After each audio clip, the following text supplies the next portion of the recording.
नमस्कार। जम्मू कश्मीर और हरियाणा के विधानसभा चुनाव संपन्न हो गए हैं। जल्द ही दोनों स्टेट में नई सरकार भी बन जाएगी। हरियाणा में जहां भारतीय जनता पार्टी को शानदार जीत मिली, वहीं जम्मू कश्मीर में भी भाजपा को ठीक ठाक सीटें मिली। लेकिन मीडिया में इन दिनों सबसे ज़्यादा चर्चा ये है कि कश्मीर घाटी में भाजपा को कुछ भी नहीं मिला, यानी कि कश्मीर घाटी में भाजपा का खाता भी नहीं खुला। लेकिन ऐसा नहीं है। हार कर जीतने वाले को बाजीगर कहते हैं। ये एक मूवी का बहुत ही फेमस डायलॉग था। अगर हम ये डायलॉग को देखें तो ये डायलॉग भाजपा पर फिट बैठता है, क्योंकि हरियाणा में सभी लोग हो ये मान चुके थे, चाहे मीडिया हो या राजनीतिक पंडित हों, कि हरियाणा में भाजपा की सरकार जा रही है। लेकिन भाजपा ने हारते हारते जीत दर्ज की, इसलिए वो बाजीगर बन गई। और अब कश्मीर घाटी की बात करें तो कश्मीर घाटी में भले ही भाजपा को एक भी सीट ना मिली हो, लेकिन कश्मीर घाटी से लगी हुई एक सीट है जो कश्मीर घाटी में ही आती है, किश्तवाड़। तो किश्तवाड़ में सगन परहार भाजपा की उम्मीदवार थी, जो वो जीती हैं।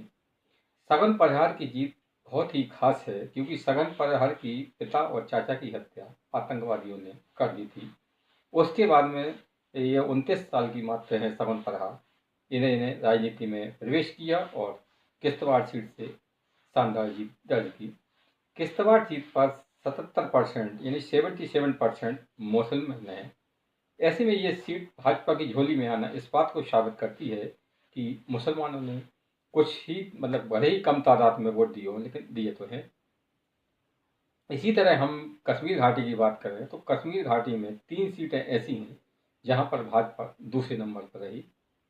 और अगर हम बात करें तीसरे नंबर पर तो 6 से 7 सीटें ऐसी हैं जहां पर भारतीय जनता पार्टी तीसरे नंबर पर रही। अब इसी बात से अनुमान लगाया जा सकता है कि कश्मीर घाटी में भारतीय जनता पार्टी ने मात्र 16 सीटों पर ही चुनाव लड़ा था। अगर 16 सीटों में से कोई 10 सीटों पर दूसरे या तीसरे नंबर पर रहता है तो ये बहुत ही बड़ी बात है। इसीलिए हम कह रहे हैं कि हार कर जीतने वाले को बाजीगर कहते हैं। आज भले ही भाजपा को कश्मीर घाटी में कुछ भी ना मिला हो, लेकिन आगे आने वाले चुनाव में भारतीय जनता पार्टी कश्मीर घाटी में शानदार जीत दर्ज करेगी।